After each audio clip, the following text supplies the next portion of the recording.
Hello, my name is 8unbow. I'm an artist. I paint, I make perfume, and I sing.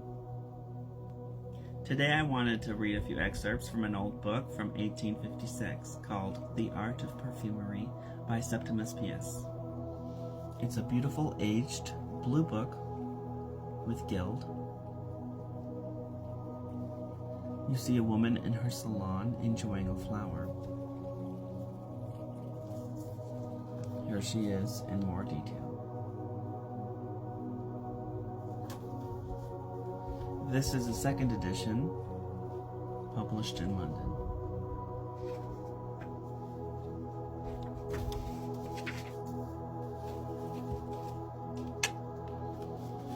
The first illustration is a lavender still. The details of that will be explained in later chapters and later videos. So we have The Art of Perfumery, Introduction and History, Section 1. Among the numerous gratifications derived from the cultivation of flowers, that of rearing them for the sake of their perfumes stands preeminent. It is proved from the oldest records that perfumes have been used from the earliest periods.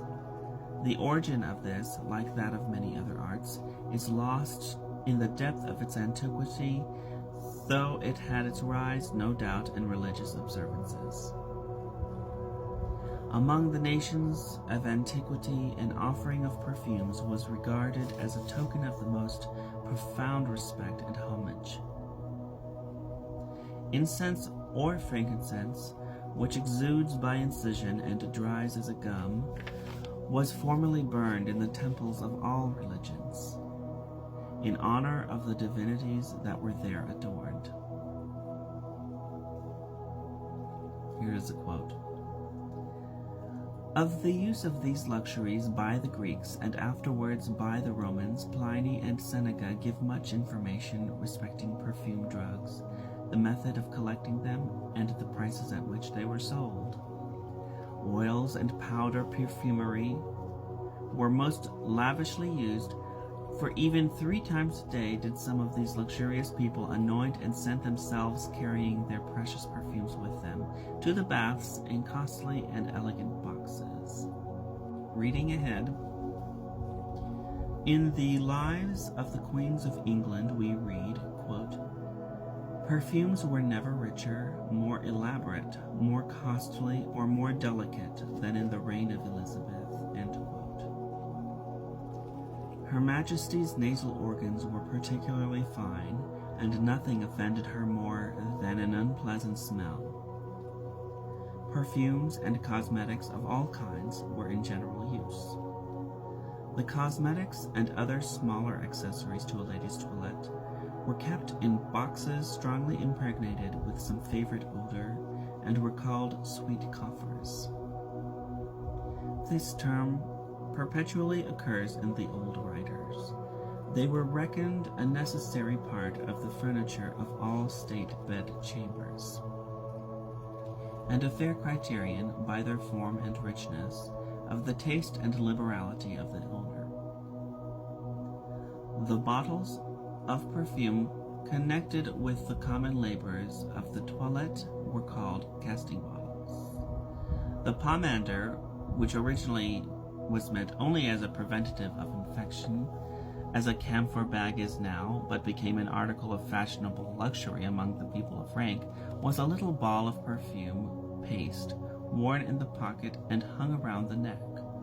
They soon became mediums for the most exquisite devices in jewelry, and were frequently offered as complimentary tokens, like the snuff boxes of the present day in 1800s.